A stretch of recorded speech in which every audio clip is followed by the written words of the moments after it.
Bienvenidos sean todos a esta irreverente lección. Bueno, antes de continuar con todo lo que sigue, pues sí, porque obviamente si voy a continuar con algo es porque va a continuar otra cosa, es porque va a seguir algo más. Bueno, el punto es de que quiero aclarar un detalle. Perdón. Eh, ya ven cómo ocurren ciertas cosas luego. Bueno, el punto que quiero aclarar es que tal vez notarán que todo está muy diferente respecto al capítulo anterior, si es que están viendo la versión en video, y tal vez se oiga un poco diferente. Pues porque el primer capítulo que vieron era un piloto, de hecho se aclara en el mismo video, y pues los pilotos a veces tienen una producción un poco diferente del contenido final, como en este caso, que la producción pues es ahora un poco más casera. Pero eso le tiene que quitar la importancia al punto focal del por qué se realiza un contenido, que en mi caso es poder comunicar sobre ciencia, que de hecho ese va a ser el tema principal en esta ocasión de esta clase pacheca, que es la comunicación. Pensarán que es una cosa muy simple, demasiado sencilla, porque pues, ay, cualquiera puede comunicar, cualquiera puede decir algo. Pero tiene muchas facetas muy interesantes, algo que pareciera ser tan simple. Empecemos con definir un poco qué es comunicación. Que la manera más burda en la que se puede definir la comunicación es como un interlocutor que transmite un mensaje a un oyente. ¿Sigue sonando muy rimbombante? Bueno, hay que dejarlo de una manera más simple. Una idea te la está diciendo alguien. A alguien le está diciendo un mensaje a otro alguien. A alguien le está diciendo algo a un alguien. Básicamente es como cuando estás contando el chisme en la hora del café en la oficina. Y entonces dirán, bueno, si es tan sencillo, ¿dónde está la ciencia en eso? Bueno, la ciencia en la comunicación viene precisamente de buscar cómo mejorarla, cómo transmitir mejor el mensaje, cómo hacer que la información que se quiere transmitir en el mensaje trascienda, llegue más lejos, sea mejor comprendida. Uno de los primeros puntos claves que se vio en esto fue precisamente el mejorar la definición de comunicación, porque el simplemente hecho de el interlocutor, el mensaje y el oyente eran partes muy sencillas, no reflejaban totalmente la realidad de lo que es la comunicación. ¿Qué se agregó? Retroalimentación. Que los papeles puedan intercambiarse, que la comunicación no sea solo en un sentido, sino en dos, y pueda ir cambiando de un lado a otro. Básicamente es que alguien habla, alguien escucha, luego esa persona habla, luego esa otra persona vuelve a hablar. Retroalimentación, comunicación en dos vías, dos sentidos. Y esto, ¿cómo es que ayudó a mejorar la cuestión de definir mejor la comunicación? ¿Cómo es que esto realmente muestra una comunicación más verdadera? Bueno, precisamente porque el que la comunicación sea en dos vías va a provocar un choque de ideas.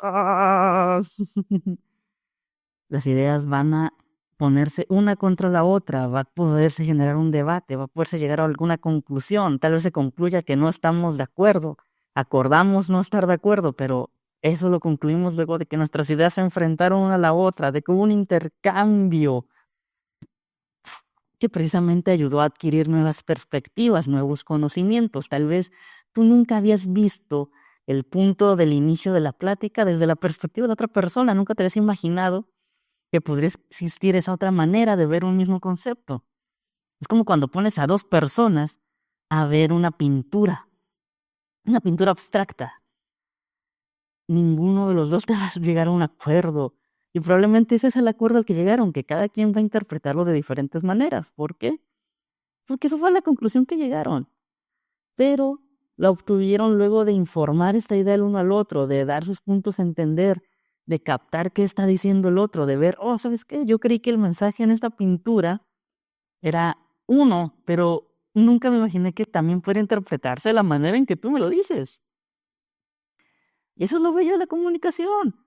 Poder enfrentar las ideas, poder tener una amplia variedad de ideas, poder tener acceso a esta amplia variedad de ideas. Y un punto interesante en la comunicación, una rama que ha divergido de esta, es precisamente la divulgación científica, lo que yo estoy intentando hacer con estos contenidos. La divulgación científica es precisamente una rama de la comunicación que se enfoca en llevar el contenido científico a un público amplio a través de un lenguaje accesible. Ahora, personas más expertas en estas cuestiones de la divulgación científica me han comunicado a mí, ¿vieron lo que hice? ¿Vieron lo que hice? Me han comunicado. Sí, sí, es un chiste súper malo que dirá tu papá al camarero para impresionarlos. Ay, discúlpenme, soy mi hijo. Pero bueno, entonces, lo que han comunicado es de que se utilicen mejor este tipo de definición, público amplio y lenguaje accesible, para intentar no utilizar lo que se suele decir de que es para público general, apto para todo público, en un lenguaje sencillo. ¿Por qué? Porque esto le está quitando un poco de la importancia y la relevancia que tiene la divulgación científica.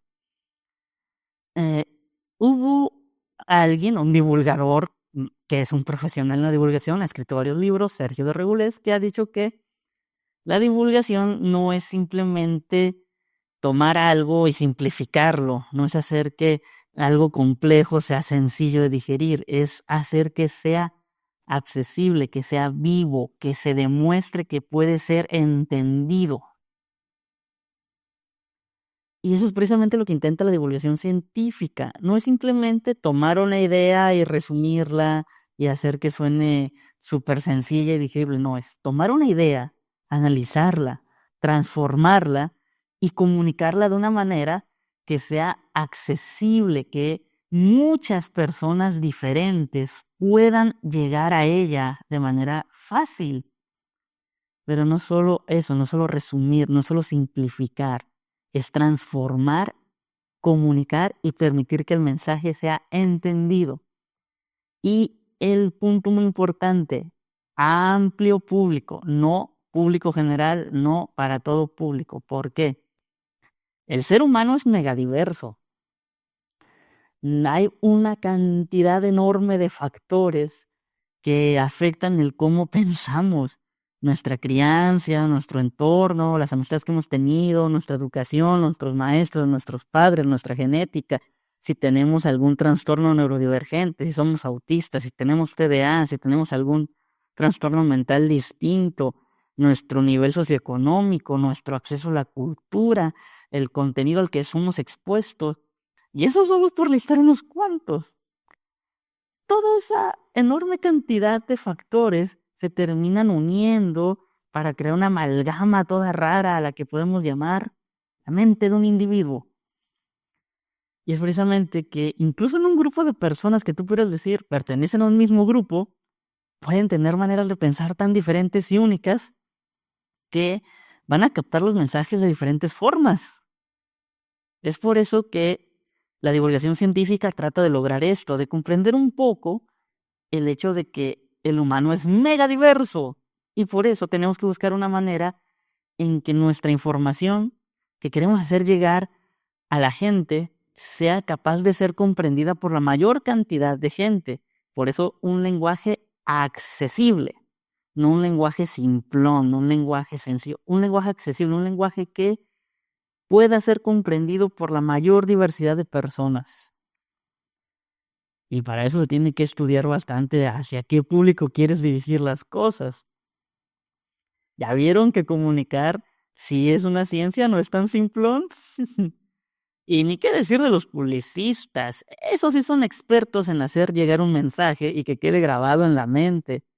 No por nada se gastan tantos millones de dólares en publicidad año con año con año. O sea, simplemente piensen en esto. ¿Cuántos comerciales no se les han quedado grabados en la cabeza? ¿Cuántas cancioncitas no se pueden a repetirlas de repente y tararearlas porque las hicieron con una tonada específica que se va a quedar grabada en su cerebro? ¿Cuántas veces no han simplemente ido caminando por la calle y se les antoja un producto?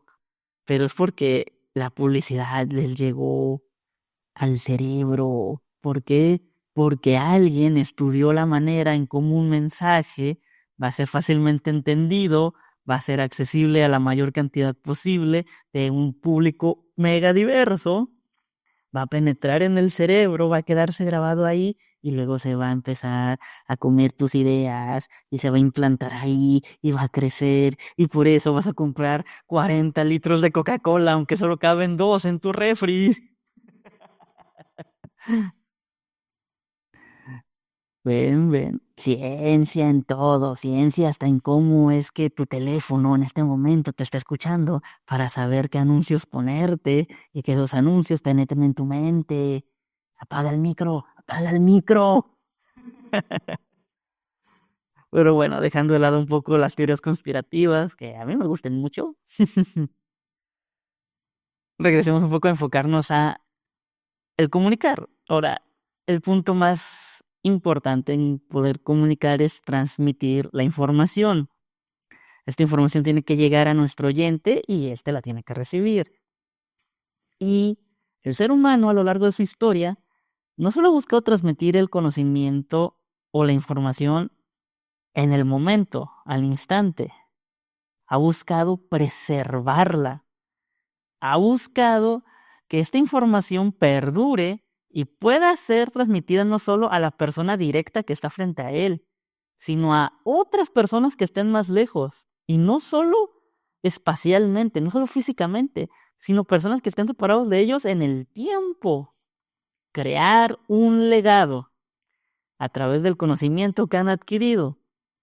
Ese es un punto muy importante que tiene el crear conocimiento, el poder heredarlo a otra generación, el poder hacer que esta información que tú obtuviste a través de mucho estudio, de perseverancia, de esfuerzo, pueda llegarle a alguien más. Y tú me dirás, bueno, ¿y para qué quiero que le llegue a alguien separado de mí en el tiempo y la distancia? Bueno, porque eso va a ayudar a mejorar a la humanidad. Una manera muy fácil de entenderlo es con Newton.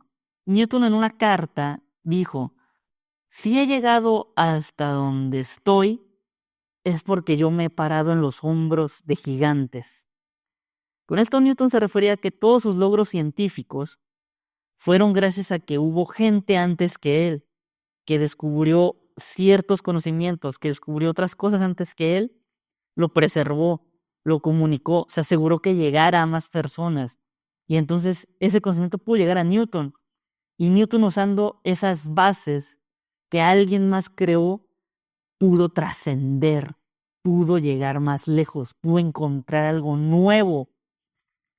Todo gracias a que alguien dijo, esto que yo aprendí debe ser transmitido, debe ser comunicado.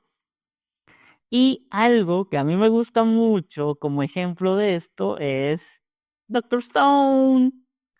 Me encanta muchísimo esta cosa. Bueno, aquí tengo 3 tomos, el 13, el 15 y el 16, donde precisamente se ejemplifica muy bien este hecho de el legado, de transmitir el conocimiento, de heredarlo, de que todo lo que hemos aprendido llegue a otras generaciones para que puedan mejorar, para que no se pierda la información, para que no se pierda el conocimiento, para que éste evolucione y mejore. Vámonos en orden numérico. Es el tomo 13. La escena que escogí está el padre del protagonista, Byakuya. Él es el padre del protagonista Senku, que está recolectando pepitas de metales preciosos en un río. Y el diálogo va así. Por eso pienso recolectar todos los metales preciosos que pueda, ya que son primordiales para que una civilización dé sus primeros pasos. Serán mi herencia para generaciones venideras. Aunque no estoy seguro de si esto les será realmente útil. Y alguien le pregunta, pero entonces, ¿por qué te esfuerzas tanto, Byakuya? ¿Por qué? Eso está más claro que el agua. Porque soy un astronauta, el último en toda la Tierra, y como tal, mi obligación es trabajar por el futuro de la ciencia. Byakuya tenía una fe ciega en que sus esfuerzos permitirían que los que vinieran después de él pudieran seguir progresando, que sus acciones tendrían relevancia para que alguien más lograra avances significativos en el avance humano. Porque pues en Doctor Stone la civilización se destruyó por un evento que es el punto de inicio de la serie. Y Byakuya tiene esa fe ciega en que sus esfuerzos permitirán que la humanidad resurja y vuelva a ser una sociedad científica y con grandes logros. En el tomo 15, la escena que escogí es una escena de combate entre uno de los personajes que se llama Hyoga contra un antagonista de ese momento de la historia que se llamaba Moss. Y esto va así. Dime, Moss, ¿cuál crees que es el arma más poderosa? Yo te lo diré. Es algo que solo tenemos los humanos. Algo que trasciende generaciones. Es el constante aprendizaje acumulado a lo largo de miles de años. Ahora somos nosotros los que debemos continuar puliendo esa formación, para los que vengan después de nosotros puedan seguir reuniendo nuestro legado. Aquí Hyoga, el sujeto que está peleando contra Moss, le intenta dar a entender a Moss el hecho de que si él es tan bueno en el combate, es porque hubo gente que aprendió algo, que lo transmitió, que lo mejoró y al mejorarlo lo siguió transmitiendo. Y mejoró de nuevo y se siguió transmitiendo. Y poco a poco, cada pequeño paso que se le agregó a esas técnicas del uso de la lanza, que es con lo que están peleando en esa escena, se siguió transmitiendo y transmitiendo y transmitiendo a las siguientes generaciones y mejorando y mejorando y mejorando, hasta que llegó a un punto en el que se volvió increíble. Y finalmente, en esta pequeña recapitulación de escenas chidas de Doctor Stone, en el tomo 16, tenemos este bonito mensaje de Kohaku, que es parte del elenco principal de la serie, que le está contando a Senku, el protagonista de la historia, una pequeña reflexión. Todos moriremos algún día y acabaremos convirtiéndonos en polvo, pero antes habremos transferido nuestros recuerdos del pasado para conectarnos con el futuro. ¿No está la ciencia precisamente para eso? Te lo oí decir unas cuantas veces. Aquí otra vez el punto focal, transmitir la información, transmitir el conocimiento. El gran avance científico que hemos tenido actualmente como humanidad es gracias precisamente a que hubo alguien que nos transmitió una información anterior y sobre esa hemos trabajado. El pasado conecta con el futuro a través del conocimiento científico. Muchas herramientas que usamos ahora solo son versiones modernas de cosas que se descubrieron hace muchísimos años. Tomamos, por ejemplo, un celular moderno. No es más que una computadora miniaturizada, combinada con un reproductor de música miniaturizado, una cámara miniaturizada y un teléfono de casa miniaturizado. Pero todas son cosas que se descubrieron o se inventaron, mejor dicho, en otras épocas. Bueno, las ondas de radio sí se tuvieron que descubrir para luego poder inventar la telefonía celular, así que no estoy tan equivocado en eso. Pero les digo, lo que me encantó de estos tres escenas que les estoy compartiendo, que transmiten muy bien eso. Dejar un legado, dejar algo para las siguientes generaciones, dejar algo que ellos puedan usar para que puedan avanzar, dejar cimientos bien construidos sobre los que puedan soportarse, dejar caminos bien marcados sobre los que ellos puedan avanzar. Y de hecho, el ser humano es muy bueno en crear técnicas para conservar estas ideas. Las más primitivas y antiguas pues vendrían siendo las tablillas de arcilla que había allá en Mesopotamia, el lenguaje cuneiforme, el primer idioma que la humanidad desarrolló, la primera manera en que se podría decir que se transmitía información escrita. Tablillas de cerámica en las cuales grabaron pues lo que parecían ser garabatos hasta que alguien se dio cuenta que no, si eran un sistema bien definido de cómo transmitir cosas. Y de ahí nos podemos ir unos milenios más adelante a los jeroglíficos de Egipto, bellamente decorados, bellamente realizados, e igual transmitían conocimiento, buscaban dejar un legado, un cimiento, un decir, hey, aquí estuvimos nosotros e hicimos todo esto y queremos que ustedes lo sepan. O nos podemos ir a muchísimos más años más adelante en la línea de tiempo de la civilización. Dejemos a los egipcios, vámonos a China, donde se desarrolló el papel para desarrollar los primeros libros y los sellos con los cuales marcaban la información. De ahí se tomarían luego estas cosas para crear sus primeros libros con las primeras imprentas, la imprenta de Gutenberg, con sus pequeñas cosas móviles, sus pequeños sellos móviles que pueden acomodarse y reacomodarse para poder imprimir la información. La palabra escrita siguió utilizándose durante mucho tiempo para transmitir la información. Pero cuando el ser humano pensó que la palabra escrita ya no era suficiente, buscó transmitir imágenes. Primeramente, pues, pintándolas a mano, muy casero. Pero muchísimos años avanzando en la línea de tiempo humana, pues dijeron, podemos capturar las imágenes con este aparato. Lo llamaré fotografía. Pero ¿sabes qué? La fotografía no me basta. ¿Sabes qué? Podemos hacer fotografías en movimiento, lo llamaremos películas, aunque no tienen sonido. ¿Sabes qué? Tenemos una manera ahora de transmitir el sonido y almacenarlo. ¿Sabes qué? Eso no me basta, quiero que tenga color, ya la tengo color y sonido. Y lo grabaré en cintas magnéticas, donde los imanes van a grabar la información y van a poder almacenarla. ¿Sabes qué? Ya no me basta la cinta magnética, ya no me bastan solo las imágenes y los sonidos, quiero más, quiero almacenar más información.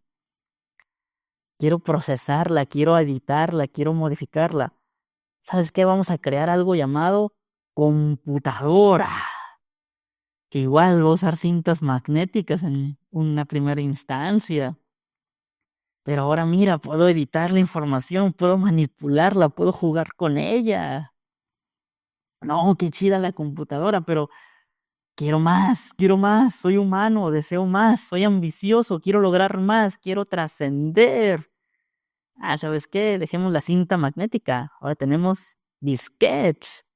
Pero podemos seguir usando la cinta magnética para otras cosas. Mira, ¿qué te parece esto que llamamos cassette? En lo que podemos grabar música. O esto que llamamos VHS, donde podemos grabar películas. Oh, eso es genial, eso es magnífico, es increíble, pero no, quiero más, quiero más. Quiero tener más información. ¿Sabes qué? Ya no vamos a usar magnetismo, vamos a usar láseres.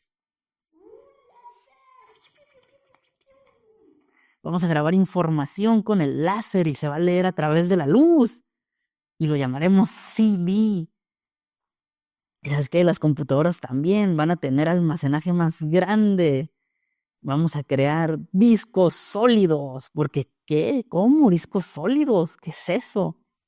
Sí, lo que pasa es que vamos a manipular el silicio.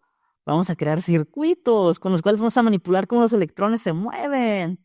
Y con eso vamos a grabar todavía más información. Es increíble. No puedo imaginarme qué puede ser lo que siga. Pues que venga el Blu-ray, que es como un DVD, que es como un CD. Graba video, graba audio, graba información y una cantidad muy grande. ¿Y sabes qué? Olvídate de los discos duros, de los discos sólidos, memorias de estado sólido, memorias SD, memorias USB. ¿Quieres almacenar 40,000 horas de contenido? ¡Pum! Tarjetas chiquititas, chiquititas que graban 40,000 horas de video. ¿Qué? ¿No te basta eso? ¿Ya no quieres tener físicamente las cosas? Almacenamiento en internet, almacenamiento en la nube. Sí, no creo que sea posible tener más que esto, es magnífico. Tenemos una capacidad enorme de almacenaje de información. ¿Qué podría seguir? ¿Qué te parece un disco pequeño de cuarzo que tenga grabados 360 terabytes de información? Sí, eso que ya me fui muy de largo con este loco discurso, pero bueno, así quería mostrar eso. Hemos avanzado mucho en cómo preservar la información y fuimos mejorando y mejorando. Y el punto final al que estamos llegando más o menos es ese. Existen estas memorias nuevas que están investigando varias empresas, entre ellas Microsoft con su proyecto Silica, si no estoy mal, ese es el nombre, Proyecto Silica, que buscan grabar información en piezas de cuarzo. Las llaman memorias de 5 dimensiones. Ahora, esas 5 dimensiones porque son las 3 dimensiones espaciales más dos conceptos relacionados, dos propiedades, perdón, de la luz que se está usando para grabar el mensaje. No es que sean 5 dimensiones como la física. Perdónenme. Son por esas cuestiones. Son las 3 dimensiones espaciales que conocemos más dos propiedades de cómo se grabó el mensaje. A través de láseres ultraprecisos de femtosegundos, se graba la información en los discos de cuarzo chiquititos y se está buscando que puedan llegar a tener capacidades así de grandes, 360 terabytes en un pequeño pedazo de cristal que va a ser más chiquito que aquí mi bonita lámpara. De hecho, hay una teoría de conspiración muy loca, porque esta idea se teorizó como en el 98 y yo, siendo una persona que vivió en los 2000 y leía muchas teorías de conspiración bien locas y fenómenos paranormales, alguna vez leí que las muy famosas calaveras de cristal, que eran cosas muy locas y llenas de teorías magnánimas y extrañas, podían ser en realidad memorias de este tipo. Pedazos de cuarzo tallados que tienen información almacenada en ellos y solo puede ser leída de una manera muy precisa. Pero bueno, eso es solo especulación, no podemos decir que sea algo real, solo una idea muy interesante y muy curiosa. Pero a pesar de que ya estamos llegando a este punto de que en un pedacito de cristal podemos grabar tanta información, yo creo que el mayor logro de la comunicación y transmisión de información y de crear un legado de conocimiento es el proyecto Voyager. Los satélites que se mandaron al espacio allá como entre los 70s, 80s, les fallo con el dato preciso, perdónenme la verdad, olvidé buscar la fecha exacta.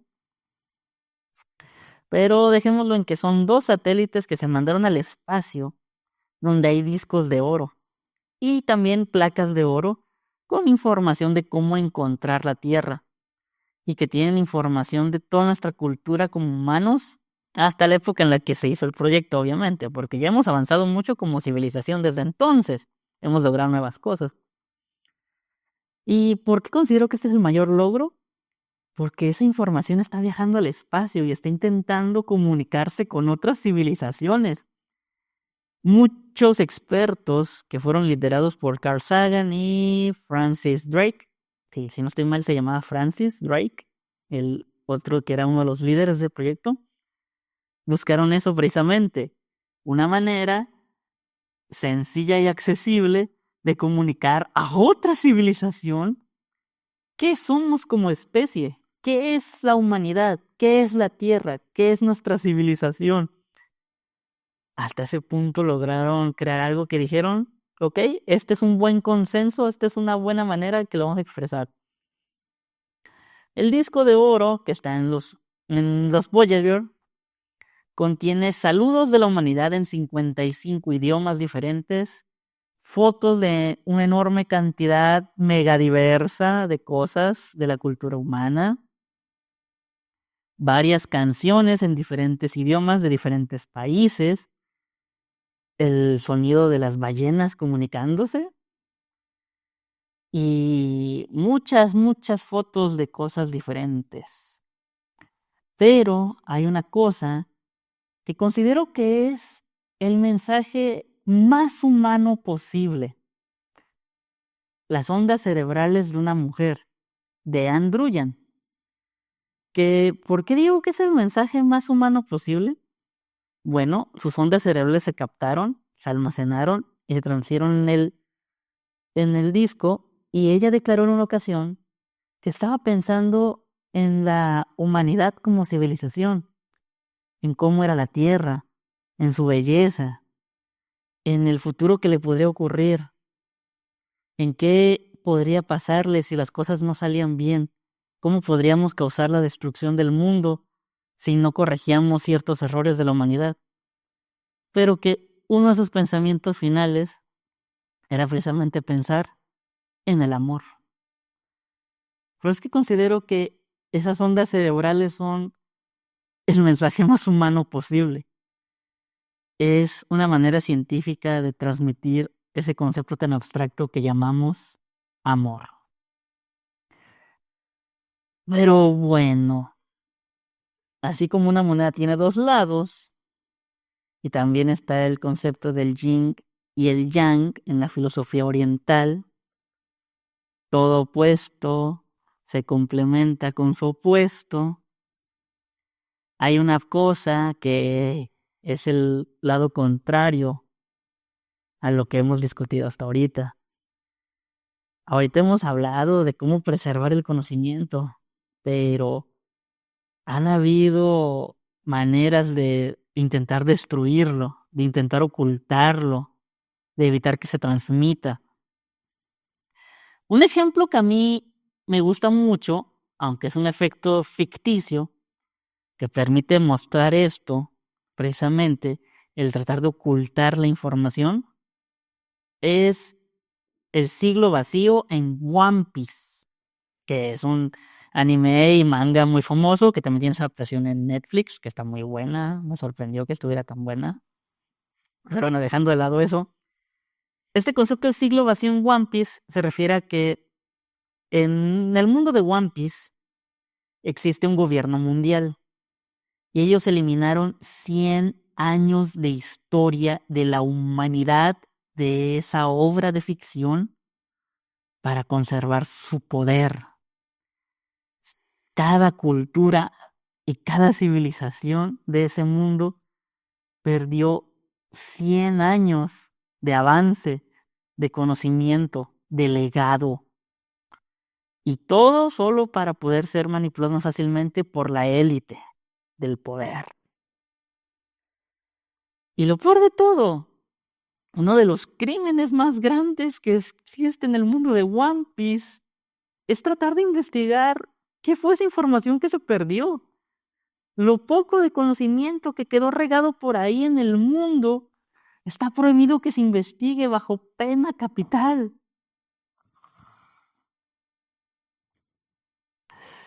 Es increíble hasta qué punto se puede llegar con tratar de mantener el dominio sobre otros, eliminar tanta cultura y conocimiento.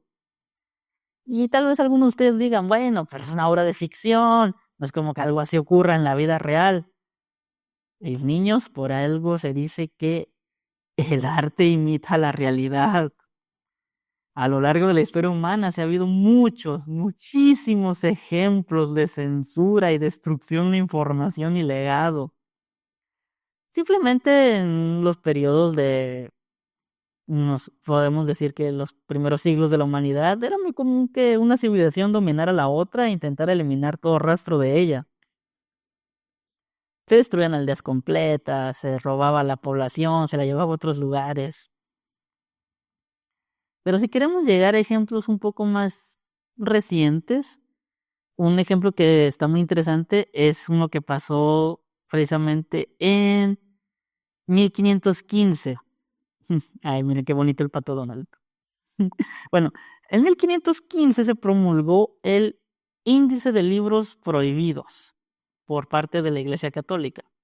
Un compendio de libros que ellos, que estaban en el poder en esos momentos, consideraban que no debían permitirse que llegaran a las masas, porque su información iba en contra de lo que ellos intentaban promulgar como la verdad.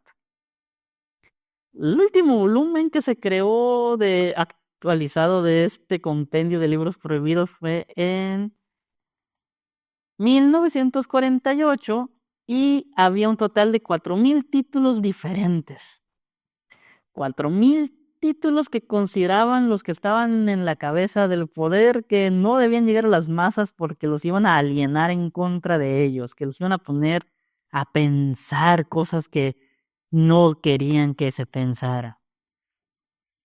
Otro ejemplo de nuestra civilización moderna es precisamente cuando en Alemania, entre los años del 33 y el 45, cierto partido político muy nacional, sí se podría decir, llegó al poder y entonces ya realizaban quemas de libros masivas, antorchas eran cargadas por la gente para quemar masivas hogueras donde se destruía información y conocimiento. Y estoy hablando de esta época no tan lejana que fue el siglo XX. ¿Quieren otros ejemplos más modernos todavía? ¿Quieren ejemplos de este siglo? Corea del Norte y China, con sus gobiernos totalitarios dictatoriales, básicamente, que regulan lo que se dice en las noticias, lo que se vea en los periódicos, que controlan la telefonía, que controlan el internet, que tienen como crimen el compartir información externa al país, que solo ciertas personas con privilegios pueden tener acceso al internet real. ¿Por qué? Porque estos países tienen sus propias redes de internet aisladas del resto del mundo. ¿Para qué? Para poder controlarlo todo, para poder hacer que la gente solo sepa lo que ellos desean. Y lo que es peor, castigan el intentar adquirir incluso algo tan sencillo como entretenimiento solo porque viene del exterior. En 2021, en Corea del Norte, un hombre fue condenado a pena capital por difundir copias del El juego del calamar. Un simple medio de entretenimiento fue la causa de la extinción de la vida de esta persona. A ese punto llega el intento de controlar y eliminar la información que el poder considera que no debe llegar a nadie. A veces pareciera que esto es algo de ficción, pero la realidad supera la ficción a veces. Y muchas veces de maneras grotescas, de maneras que tú pensarías, ¿cómo es posible que esto ocurra en un mundo civilizado, en un mundo globalizado? Pero bueno, para cerrar este capítulo, esta clase pacheca, pues quiero parafrasear a otro pato, no al pato Donald, sino a Dogman, que es un personaje de una caricatura noventera que la verdad no conocía. La conocí hasta hace unos años porque me llegó un clip de un capítulo en el que el personaje habla sobre la importancia de la comedia y el evitar que ésta sea censurada. Así que voy a tomar ese mensaje que considero muy bueno y lo voy a parafrasear, voy a moldearlo de otra manera, porque lo que se expresa ahí también aplica para el conocimiento en general y lo que hemos discutido en esta clase, dejar un legado, transmitir información. Bueno, el discurso va así. El conocimiento debe ser provocativo, debe ir más allá de ideas preconcebidas, retar las creencias y opiniones, debe provocar un cambio en tu mente, en tu forma de pensar. Tal vez esto provoque dolor, pero el riesgo de sufrir es mejor que una alternativa pasiva, de información blandengue e insípida. Exijan que el conocimiento los desafíe, que los haga dudar. Exijan ser tratados como seres inteligentes y racionales. Eduquen a otros para exigir lo mismo.